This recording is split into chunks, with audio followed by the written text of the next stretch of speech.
doctor Reyes Terán nos platique sobre la reconversión hospitalaria y luego pasaremos a preguntas y respuestas. Doctor Reyes Terán, la siguiente, por favor. Muchas gracias,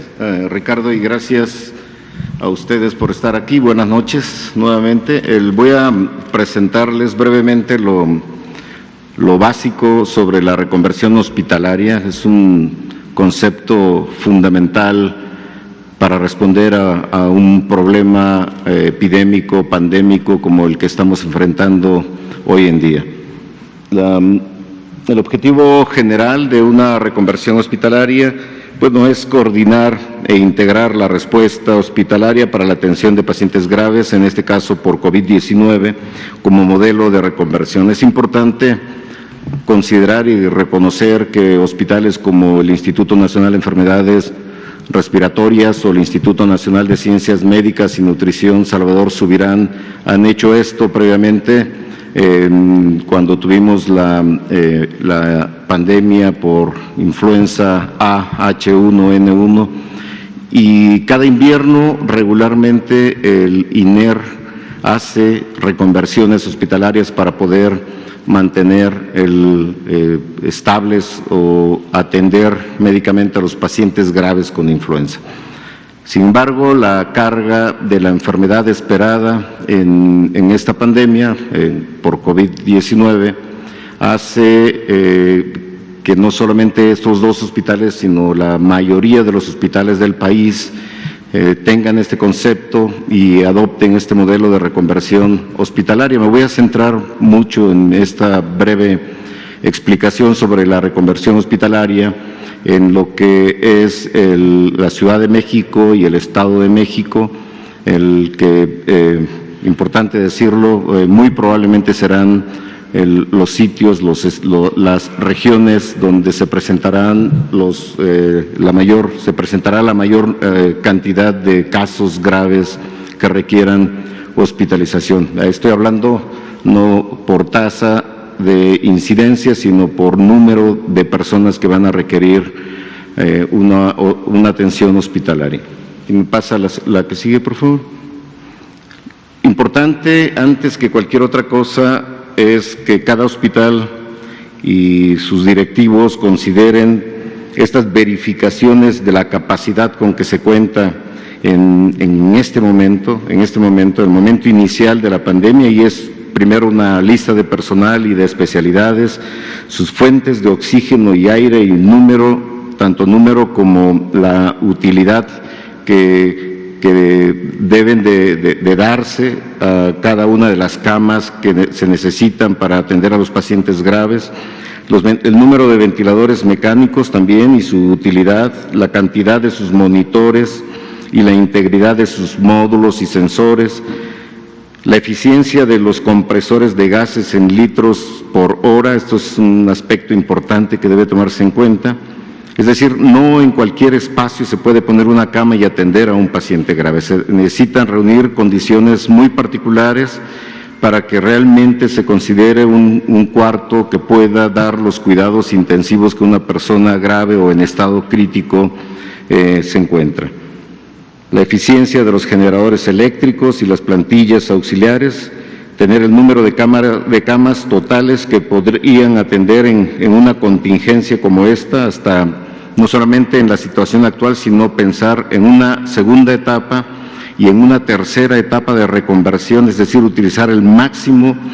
espacio posible en los hospitales y en ocasiones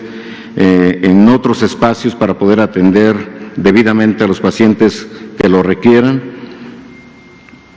Al iniciar la afluencia de pacientes con COVID, debe suspenderse los servicios de atención ambulatoria y también las cirugías electivas para contar con el mayor número de personal dedicado al problema. Obviamente no en todos los hospitales, es necesario tener una coordinación entre hospitales para seleccionar los que predominantemente verán a los pacientes con COVID-19, como se ha hecho hasta ahora,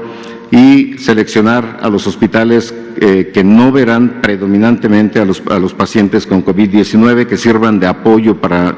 los pacientes que no puedan atenderse en los hospitales COVID o en hospitales que predominantemente atenderán al COVID en sus formas graves. Esto para mantener la atención no solamente al COVID-19, a los pacientes con COVID-19, sino también a los pacientes que tengan otras enfermedades, desde luego. Y proyectar, cuando se está a un 50% de ocupación en cada una de las fases, el número de camas disponibles, proyectar las necesidades de una nueva capacitación a nuevo personal que podría ser requerido para transitar a la fase 2 o fase 3. Cuando hablo de fases, hablo de las fases de la reconversión hospitalaria, para no confundir con las fases o los escenarios que hemos planteado de la epidemia en México, de la pandemia. Si me pasa la que sigue, por favor. Y conforme van llenándose las camas disponibles, uno obviamente tiene que ir pensando en cómo evolucionar hacia la fase 2, y cuando la fase 2 se complete, hacia la fase 3 de ocupación de las camas. Si me pasa la que sigue. Poniendo como ejemplo lo que estamos haciendo en Ciudad de México, en el Estado de México, donde estamos utilizando a los institutos nacionales de salud, a los hospitales federales de referencia y a los hospitales regionales de alta especialidad para poder interactuar coordinadamente entre todos y mantener los hospitales que van a ver pacientes con COVID en sus formas graves lo más desocupado posible, y esto solamente se puede hacer con una buena interacción entre los centros que hemos llamado centros COVID y los centros no COVID. Dentro de los centros COVID pues están el Instituto Nacional de Enfermedades Respiratorias, el Instituto Nacional de Ciencias Médicas y Nutrición Salvador Subirán, está el Hospital General de México, el Hospital Juárez de México, el Hospital Gea González, que actúa como un híbrido de atención tanto a pacientes con COVID como a pacientes no COVID, y el Hospital Infantil de México, inicialmente como el Instituto Nacional de Salud, que atenderá a pacientes